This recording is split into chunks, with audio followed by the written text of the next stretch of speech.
Amém. Boa noite. Voltei. Tudo que foi dito aqui até agora já foi muito pontual para mim. Não estava previsto de eu vir pregar aqui. Aconteceu um imprevisto. E eu tentei sentar para escrever o que eu ia falar aqui várias vezes. Várias. A Stephanie sabe que eu faço isso. E a Thaís também. Mas eu não consegui. E eu não consegui, eu sentia muito forte no meu coração. Até comentei com as meninas antes. A gente não combinou as músicas nem nada. Mas eu falei para elas, cara, eu sinto que existe uma atmosfera profética aqui nessa noite. Onde Deus quer fazer algumas coisas, quebrar outras. E começar novos projetos, né? A minha vinda, como sempre, tenho o anseio de falar sobre outra coisa, mas parece que um homem só tem uma mensagem, né? É sempre a mesma coisa, de diversos ângulos. Eu não queria tocar nesse assunto, mas hoje realmente eu vim falar de paz. Mas não em paz. Hoje eu vim para fazer guerra. Hoje eu vim para fazer uma guerra forte contra os nossos anseios, contra nossos tipos de falsa paz, contra as coisas que vêm ludibriando a nossa mente, o nosso coração e criando para nós uma espécie de ilusão onde nós estamos perto de Deus, quando na verdade nós estamos longe. Então, como sempre, eu quero começar com uma reflexão. E a reflexão é o seguinte: existe uma empresa, e eu quero que vocês escolham. Existe uma empresa, e nessa empresa, o patrão diz assim para os funcionários: se você trabalhar bem, se você fizer tudo direitinho, cumprir as regras, cumprir o horário, você vai ter prosperidade, você vai ter dinheiro, os seus filhos não vão ficar doentes, você vai ter uma vida totalmente controlada e focada naquilo que você pode oferecer. Quanto mais você oferecer aqui para a empresa, mais a sua vida vai estar sob o controle da sua mão, mais dinheiro você vai ter, mais saúde você vai ter, menos riscos de acidentes. Essa é a empresa número 1. Existe uma segunda empresa, que o patrão diz assim: eu não prometo para você segurança, eu não prometo para você dinheiro, eu não prometo para você saúde. Se você começar a trabalhar aqui e passar a trabalhar muito bem, você vai ser perseguido, você vai perder alguns amigos, porque isso vai exigir dedicação total de você, sua. Se você trabalhar aqui, você pode não ter uma vida muito longa, porque esse trabalho perde muito. Enfim, a sua vida está totalmente a dispor do que eu quiser fazer com você. Se você tivesse a possibilidade de escolher, em qual dessas duas empresas você trabalharia? Quem trabalharia na primeira? Quem trabalharia na segunda? Seja honesto. Então, vocês sabem que a palavra trabalho na Bíblia é avodá, e é a mesma palavra para adoração. Vocês acabaram de aceitar a proposta que o diabo fez para Jesus. Foi uma proposta muito parecida com a primeira. E isso me traz a sensação e o vislumbre de que todos nós estamos procurando de alguma forma uma paz que pode nos sustentar ainda nessa vida. E é esquisito que nessas semanas a Bíblia começou a tomar forma, assim, de uma forma estranha na minha vida e ser muito presente. eu já vou ler a Bíblia, prometo. Eu estava com um amigo do coração, um irmão, e esse cara me chamou e falou assim: cara, preciso conversar com você. Falei: o que foi? Ele falou assim: eu preciso ser sincero com o que eu estou sentindo agora. Eu falei: pode falar. Ele falou: eu não preciso de uma casa nova, porque eu já tenho a casa que eu quero. Eu não preciso de um carro novo, porque eu já tenho o carro que eu quero. Eu não preciso de mais nada. O que eu tenho que fazer agora? E quando ele me falou isso, cara, eu lembrei imediatamente da passagem que eu quero tratar nessa noite com vocês. É a passagem do jovem rico, muitas pessoas aqui conhecem.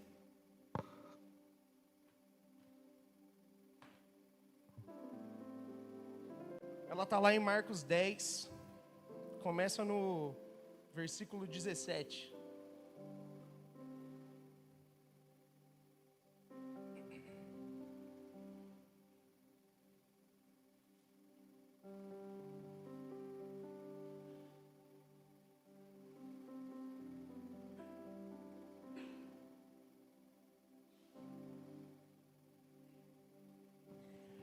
Diz assim: quando Jesus ia saindo, um homem correu em sua direção e se pôs de joelho diante dele e lhe perguntou: bom mestre, o que farei para herdar a vida eterna?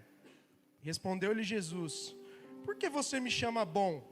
Ninguém é bom a não ser um, que é Deus. Você conhece os mandamentos: não matarás, não adulterarás, não furtarás, não darás falso testemunho, não enganará ninguém, honra teu pai e tua mãe. E ele declarou: mestre, a tudo isso eu tenho obedecido desde a minha adolescência. Jesus olhou para ele e o amou e disse: falta uma coisa para você. Vá, vende tudo que você possui e dê o dinheiro aos pobres, e você terá um tesouro no céu. Depois venha e siga-me. Diante disso, ele ficou abatido e afastou-se triste, porque tinha muitas riquezas. Jesus olhou ao redor e disse aos seus discípulos: como é difícil aos ricos entrar no reino de Deus. Os discípulos ficaram admirados com essas palavras, mas Jesus repetiu: filhos, como é difícil entrar no reino de Deus. É mais fácil passar um camelo pelo fundo de uma agulha do que um rico entrar no reino de Deus. Cara, eu já ouvi essa palavra várias vezes. Várias pessoas explicando. Mas quando essa pessoa conversou comigo, eu lembrei dessa passagem e comecei a enxergar uma coisa que eu ainda não tinha visto. O jovem rico chega para Jesus e fala assim: Senhor, o que eu preciso fazer para herdar a vida eterna? E Jesus começa a elencar a lei para ele, certo? Essa é a lei de Deus: não matarás, não adulterarás. E o rapaz responde assim: eu tenho observado tudo isso, eu tenho feito tudo isso, minha vida é um caráter ilibado, eu tenho observado todos esses mandamentos. E aí vem a percepção: o que será que acontece no coração de uma pessoa que observa todos esses mandamentos e mesmo assim não tem paz o suficiente para se sentir salvo?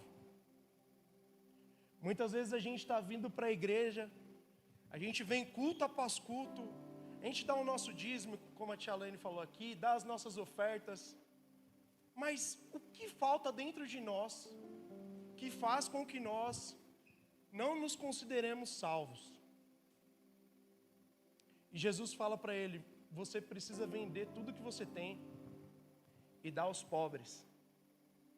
E Jesus oculta nessa passagem justamente dois mandamentos, que é amar a Deus sobre todas as coisas e amar o próximo como Ele nos amou.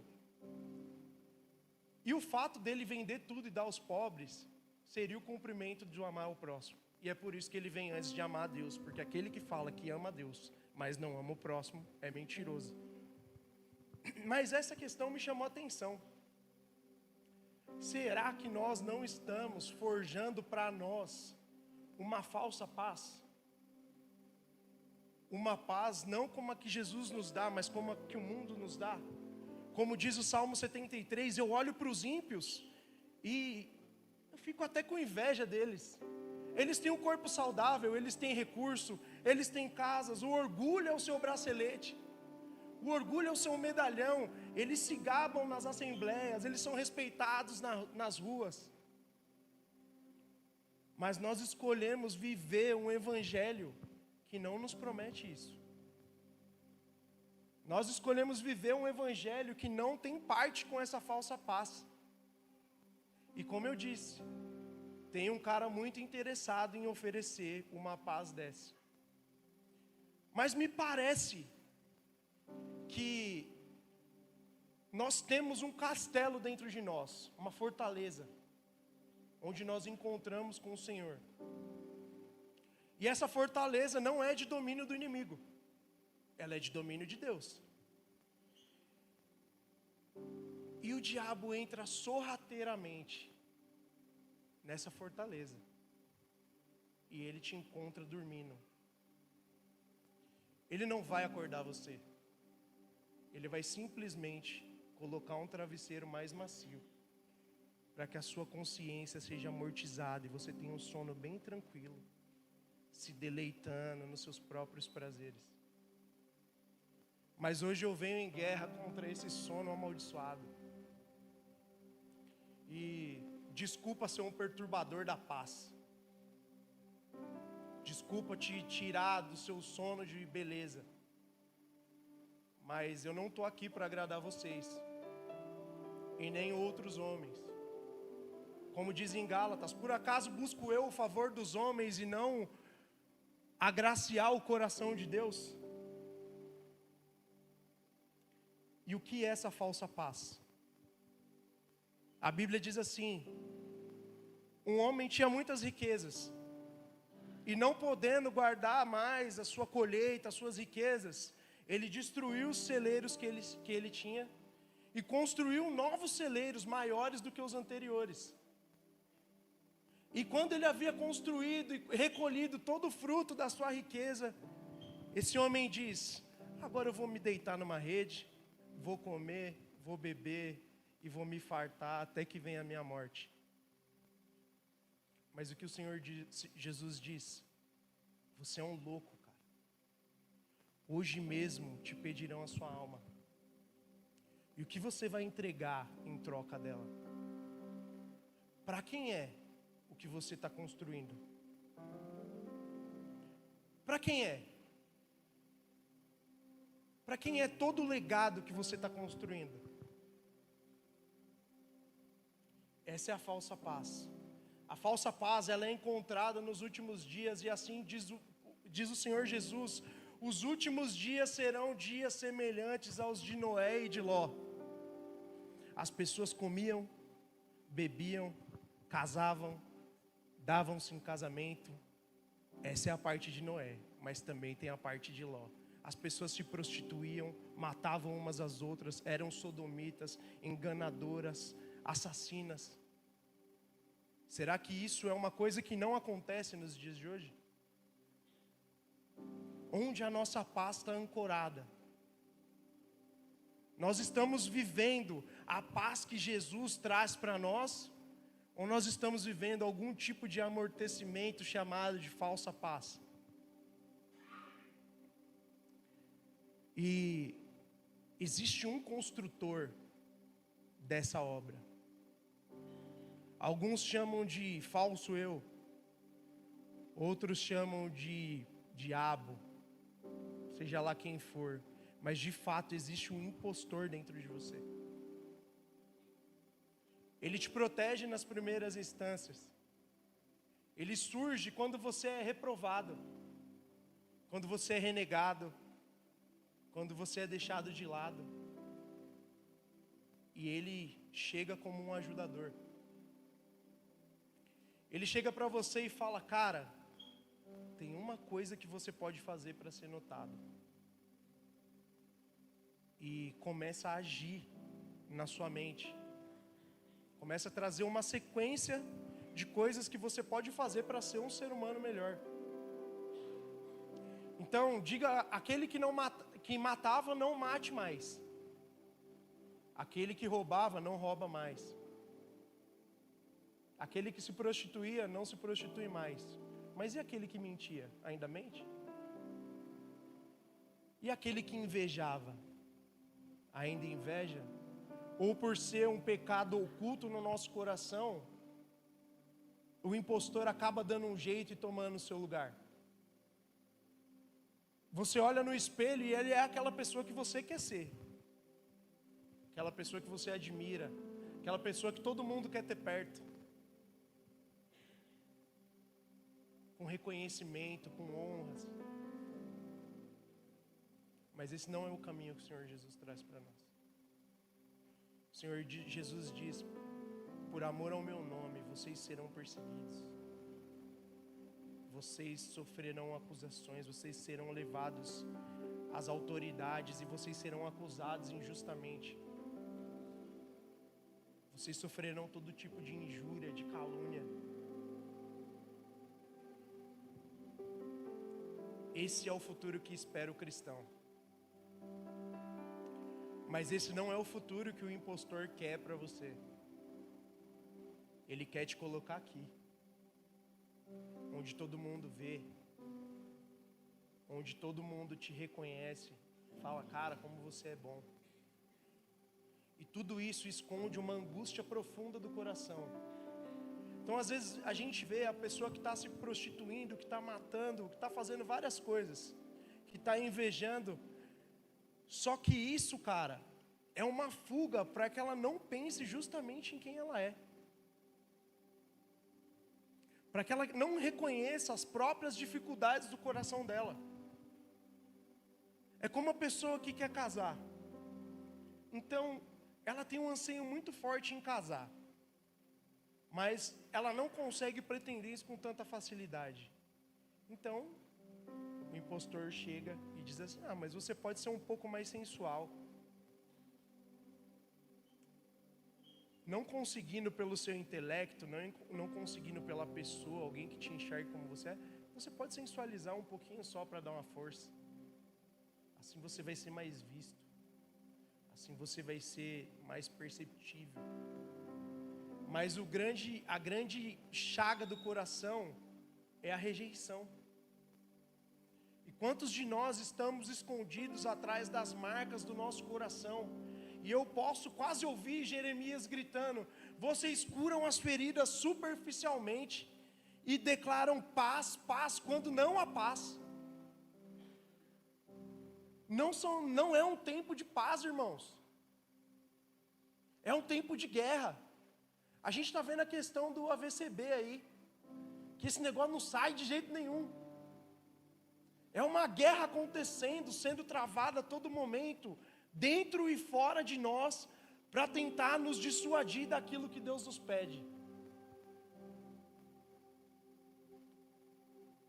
E existe um modus operandi muito claro para mim, e eu não quero me alongar muito. Esse impostor, esse falso eu, ele é viciado em cumprir os seus próprios prazeres. Ele é viciado em promover prazer para você. E é por isso que ele é tão aceito. Se você tem problema com a rejeição, vai às compras. O dinheiro não te rejeita. Com dinheiro você é quem você quiser. Você compra o que você quiser. Você tem a atenção que você quiser. Mas as coisas mais importantes da vida o dinheiro não compra. O dinheiro compra para você uma casa, mas não compra um lar. Ele compra qualquer tipo de comida, mas não compra a vontade de comer. Ele paga os melhores hospitais, mas não compra a sua saúde de volta. E quem dirá o tempo? E é com ele que nós pagamos todas as coisas. Então, qual é a riqueza do nosso coração nessa noite? Nós, como jovens ricos, que somos solicitados a entregar toda a nossa riqueza, qual que é a riqueza do seu coração nessa noite? É É uma empresa que dê mais lucro? É a cura do seu filho viciado? É a cura da sua doença? Daquilo que amedronta a sua vida, a sua família? É a cura do seu casamento? O que você quer? Se a sua resposta não for um anseio profundo em ter aquele que nos amou primeiro,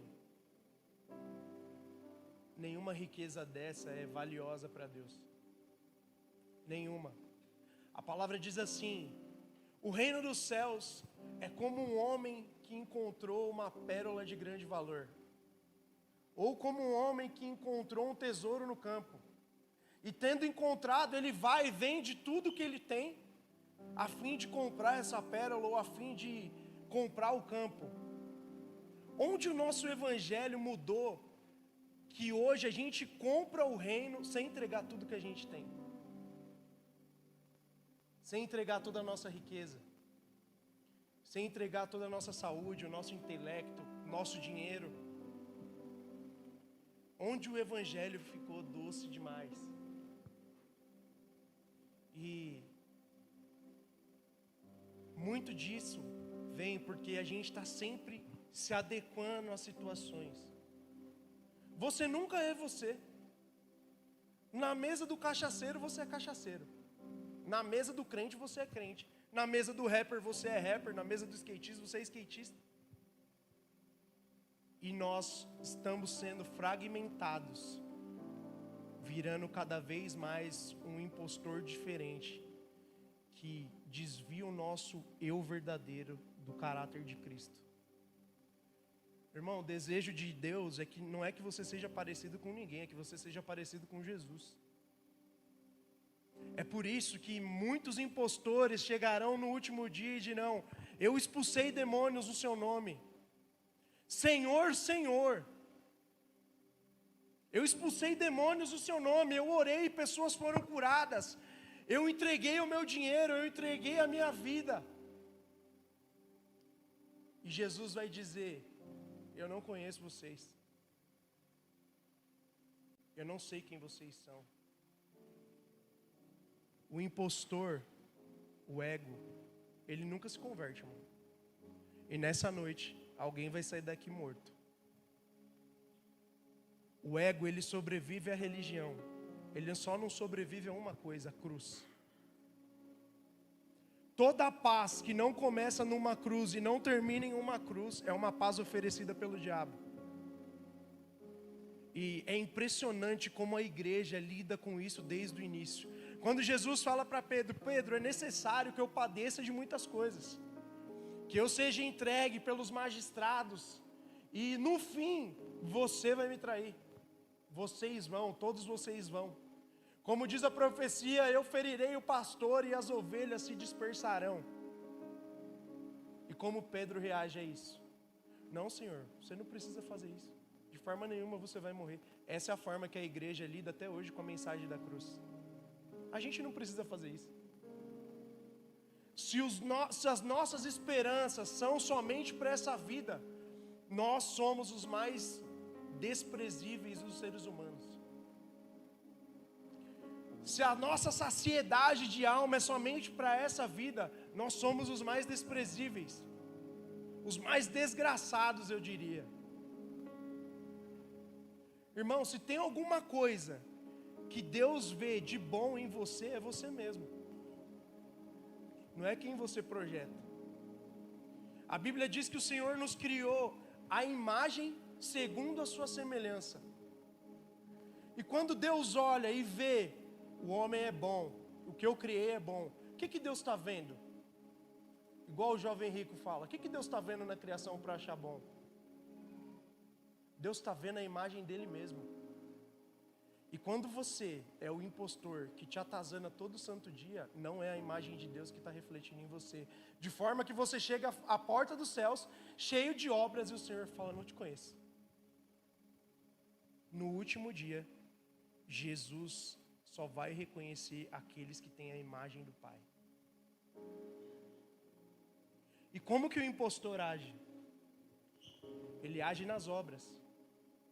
O impostor nunca é fraco. ele nunca tem fragilidades. Toda vez que pergunta para ele, tudo bem? Ele, tudo bem. Ele nunca está mal. O impostor, ele nunca está indisposto. Ele nunca tem nada contra os amigos. Nunca tem nada contra os irmãos. Ele sempre está buscando fazer coisas para pessoas, para que no fim, o foco de tudo seja ele mesmo. Até o próprio amor é para ele mesmo. Ele só faz o bem quando fazer o mal não é tão vantajoso. Isso é uma coisa que nós acreditamos aqui como igreja, desfragmentação total do homem na queda. Tô certo, doutora Jovita? Depravação, isso. Esse é o impostor. Ele sempre está bem. Ele sempre está em busca de paz. É como a paz da droga, sabe? Ela só dura uma cafungada. O cara vai lá, faz de tudo para obter aquela paz, e ele usa a droga. E durante o período do êxtase ele fica em paz. Mas essa paz é sensível. Essa paz não é a paz de Jesus. A paz de Jesus é aquela paz que leva o ser humano a extremos, sem negar o nome de Jesus. A gente ainda acha que o pecado é só uma doença e não a morte em si. De forma que o impostor nos faz tolerar os pequenos, a ponto de nós pensarmos que os pequenos pecados podem ser perdoados por nós mesmos. Eu senti inveja de tal pessoa. Deus me entende, porque no fim das contas eu não tive a mesma chance que ela. Mentira. Mentira, falsidade. O impostor te coloca em uma religião que não precisa de uma cruz. E se não precisa de uma cruz, não precisa de um Deus crucificado. Não precisa de perdão, não precisa de misericórdia, porque no final das contas, ele sempre está bem. Ele é viciado nos próprios prazeres. Ele é viciado nessa sensação de bem-estar. E ela começa com uma proposta. Cara, se você trabalhar muito, você pode adquirir o melhor dessa terra. O cara trabalha muito, tem todo tipo de coisas, mas não é o suficiente.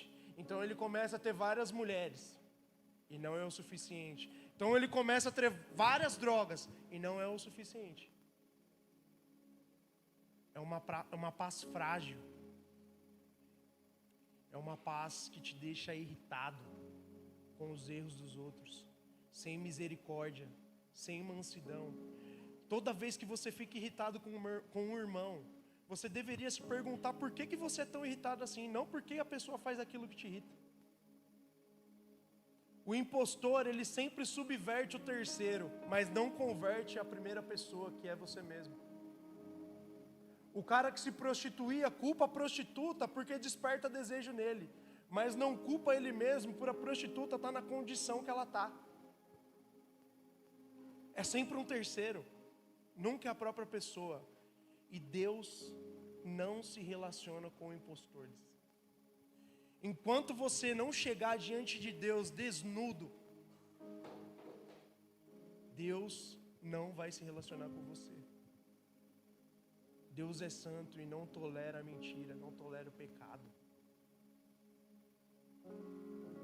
E é por isso que nós precisamos colocar os nossos impostores na cruz e sentar à mesa do Senhor e deixar que Ele constrange o nosso coração em amor.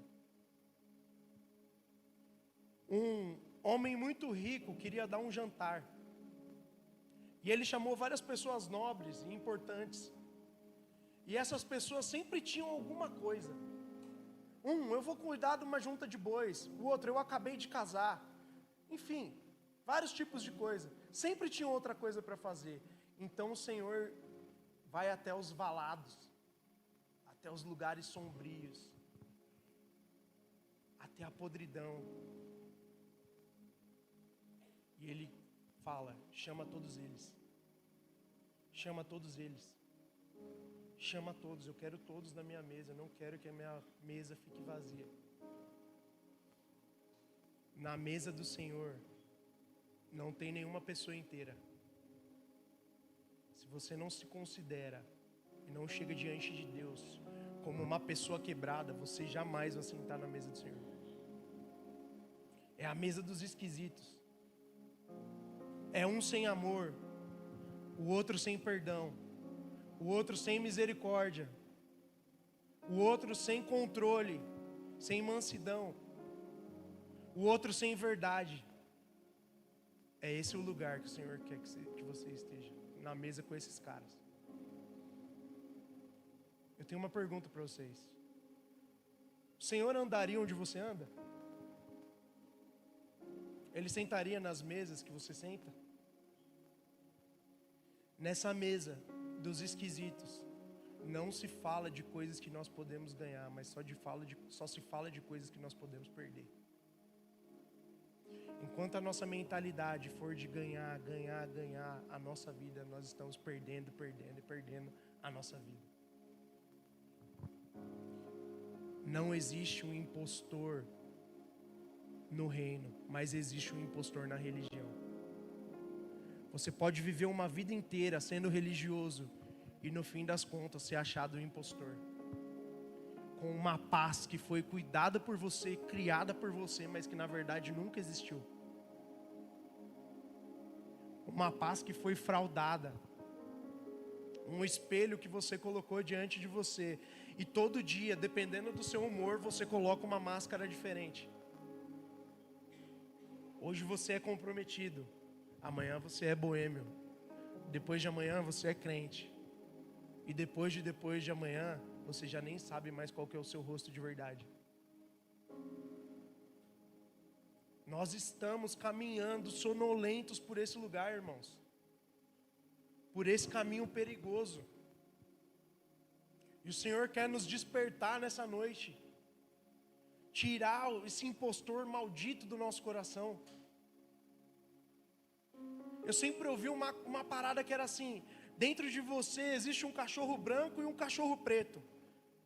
Um é o bem e o outro é o mal. Aquele que você alimentar mais é o que vai ganhar, não é isso que a gente ouve? Mas em várias situações eu vi que a situação era má e que o cachorro preto estava mordendo o cachorro bom, o mal estava mordendo o cachorro bom.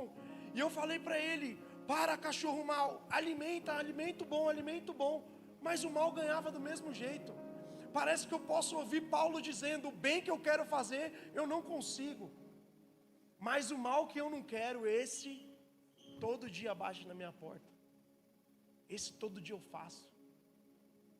Mas o mesmo Paulo, encontrado por Cristo e agora crucificado com Ele, diz: já não sou mais eu que vivo, mas Cristo vive em mim.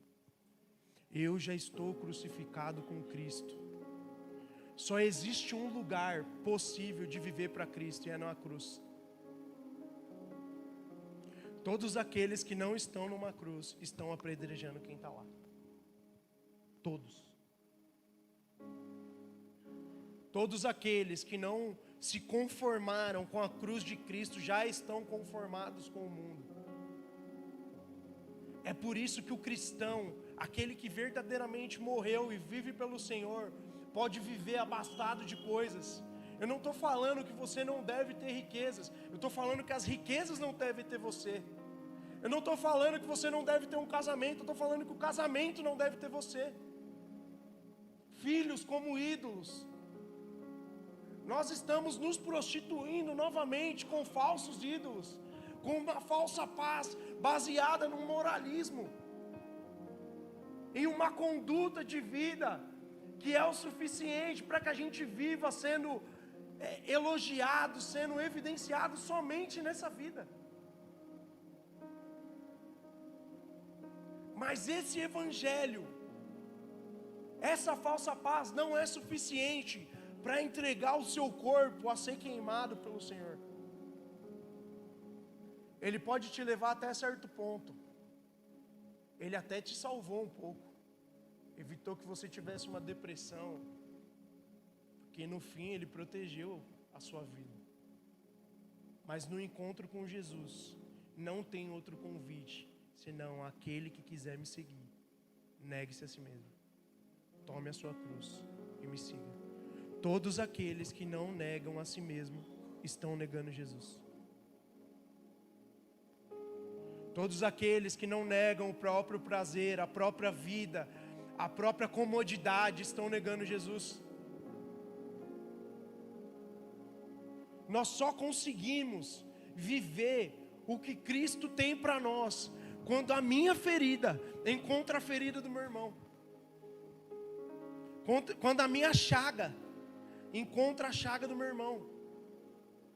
Aqui mesmo, nessa comunidade, eu vi pessoas chorando porque estavam doentes. E no meio do choro, a mesma pessoa agradeceu a Deus por isso.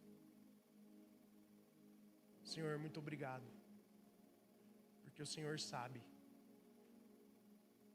O Senhor sabe. Eu te agradeço por esse momento difícil. Eu te agradeço por essa falta de saúde, por essa doença, porque o Senhor sabe.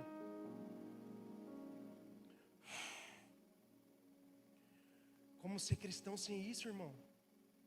Outros irmãos que sempre estão perto de sucumbir, com as forças faltando, e por amor a Deus, elas não largam a comunhão e não largam a presença de Deus. E eu olho para ela e falo, cara, como que você consegue? Me ensina a fazer isso, cara. Me ensina a não quebrar. Me ensina a faltar a alegria, a faltar o reconhecimento, a desejar que outras pessoas sejam escolhidas no meu lugar, a desejar que outros filhos sejam mais amados do que eu sou, porque o meu contentamento está naquele que me amou primeiro. Eu não preciso fazer mais nada. Você não pode fazer nada para acrescentar 1% de amor a Deus. Da mesma forma, você não pode fazer nada para tirar 1% de amor de Deus. Deus não ama só porque Ele sente amor, Ele ama porque é aquilo que Ele é. É por isso que quando a gente responde com ofensa, Ele responde com amor. Porque Ele não se move entregando aquilo que a gente entrega para Ele, mas Ele nos entrega aquilo que Ele é. E eu vejo irmãos assim nessa comunidade, cara. Eu vejo irmãos que não quebram, que apontam o dedo, fala, você está falando merda, você está fazendo merda. Esses são os que te amam, cara, que te apontam para o lugar mais próximo de Jesus. Pessoas quebradas no seu coração, quebradas na sua vida, mas que se recusam a quebrar uma aliança. Eu vejo pessoas que se colocaram a dispor da visibilidade, mesmo sendo tímidas. Porque no fim das contas, se vocês não proclamarem, até as pedras clamarão.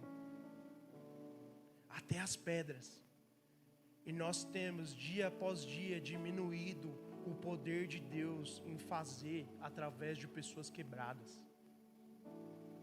O mesmo Deus que precisou só de cuspe e lama para operar um milagre, nós falamos para esse mesmo Deus que Ele não é suficiente para operar dentro de nós. Nós diminuímos o poder de Deus àqueles que estão prontos. E no fim das contas, quem está pronto? Quem? Quem consegue por si só se justificar?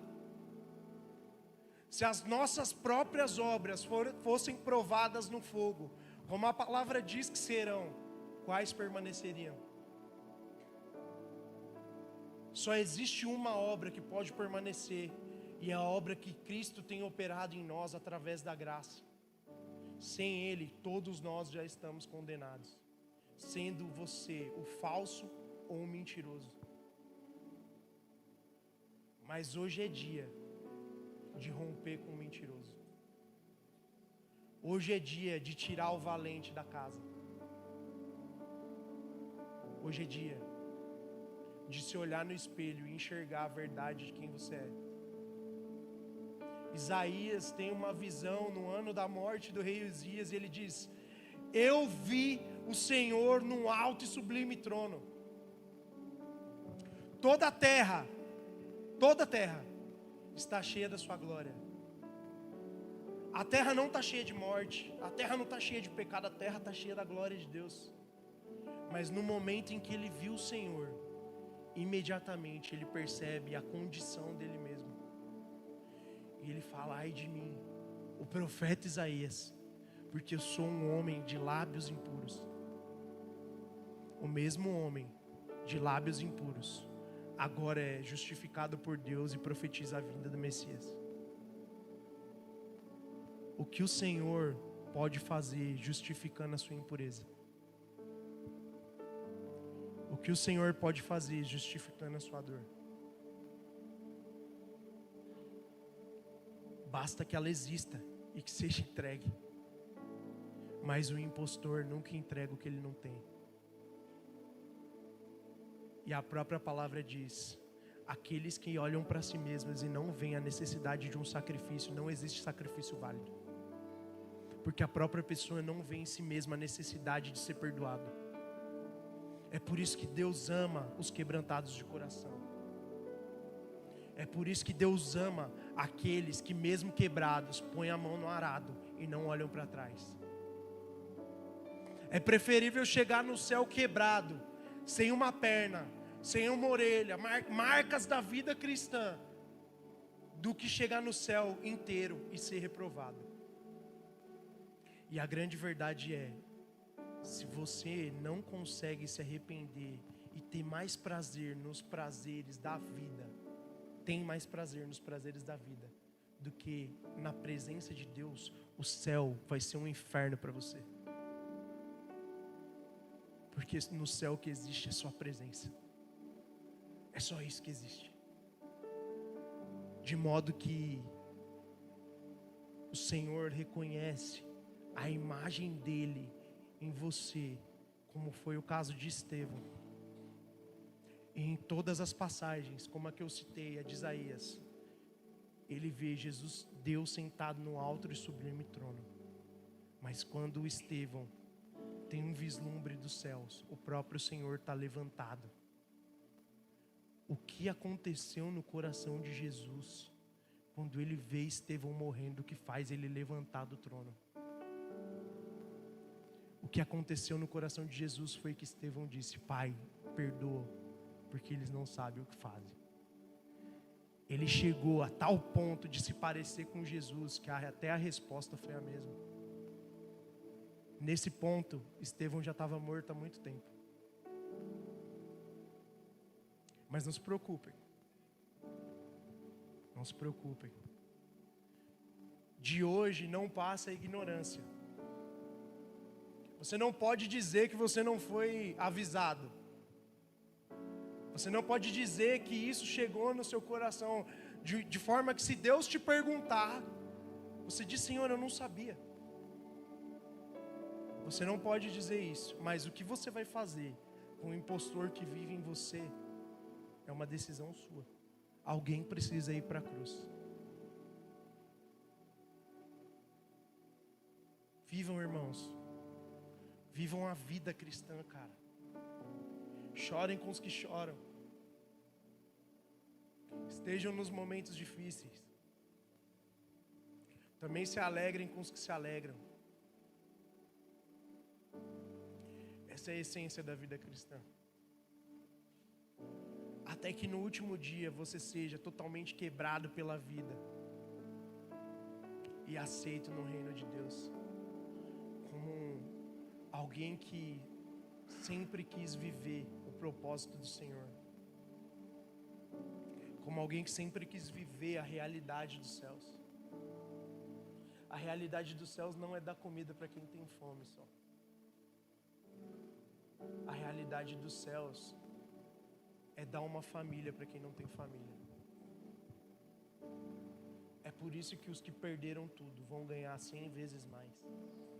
100 mães, 100 filhos, 100 casas, 100 famílias. Para que você seja o pai do seu pai, o pai da sua mãe, o pai do seu irmão, o filho da mulher que não teve filho, o amigo daquele que não tem amigo. De forma que o nome de Deus se torna presente na sua vida. Eu sou o que você precisar que eu seja. Amém? Foi.